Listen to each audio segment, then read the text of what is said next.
ലോക്സഭാ തെരഞ്ഞെടുപ്പിന്റെ തുടക്കത്തിൽ തന്നെ പ്രചാരണ തിരക്കിലാണ് രാഷ്ട്രീയ പാർട്ടികളും അണികളും. ഇടുക്കിയിലെ LDF സ്ഥാനാർത്ഥി ജോയ്സ് ജോർജിനായി കട്ടപ്പനയിൽ ചുവരെഴുത്ത് നടത്തുന്നതിന്റെ തിരക്കിലാണ് CPM ഈസ്റ്റ് ലോക്കൽ കമ്മിറ്റി നേതാക്കൾ.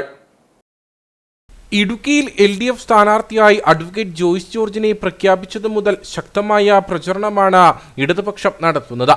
ഇതിന്റെ ഭാഗമായി CPM കട്ടപ്പന ഈസ്റ്റ് ലോക്കൽ കമ്മിറ്റിയുടെ നേതൃത്വത്തിൽ കട്ടപ്പന ടൗണിന്റെ വിവിധ മേഖലകളിൽ ചുവരെഴുത്തുകൾ പൂർത്തീകരിക്കുന്ന തിരക്കിലാണ് പ്രവർത്തകർ. ഇന്ത്യയുടെ പാർലമെന്റിനകത്ത് ഇടുക്കിയുടെ വികസനവുമായി ബന്ധപ്പെട്ടോ ഇടുക്കിയിലെ ജനങ്ങളുടെ ജീവിതവുമായി ബന്ധപ്പെട്ട പ്രശ്നങ്ങൾക്കകത്ത് പ്രത്യേകിച്ച് വന്യജീവി മേഖലയുമായി ബന്ധപ്പെട്ട് അതുപോലെ തന്നെ പരിസ്ഥിതി പ്രശ്നവുമായി ബന്ധപ്പെട്ട വിഷയങ്ങൾക്കകത്തും ഒരക്ഷരം മിണ്ടുന്നതിനോ അതുമായി ബന്ധപ്പെട്ട ചർച്ചകളിൽ പങ്കെടുക്കുന്നതിനോ ഇതുവരെ കഴിഞ്ഞിട്ടില്ല MPക്ക്.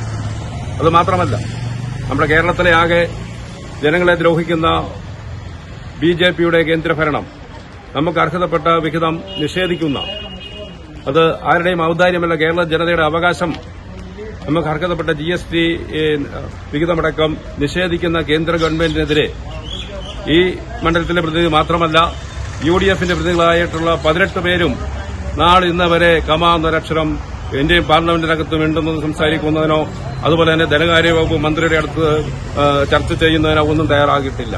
സ്ഥാനാർത്ഥി നിർണയത്തിന് വളരെ മുൻപേ തന്നെ ചുവരുകളെല്ലാം രാഷ്ട്രീയ പാർട്ടികൾ ബുക്ക് ചെയ്തു കഴിഞ്ഞിരുന്നു. അവയിലെല്ലാം ചിഹ്നങ്ങൾ ഉൾപ്പെടെ ചുവരെഴുത്തുകളും പൂർത്തിയായി വരികയാണ്.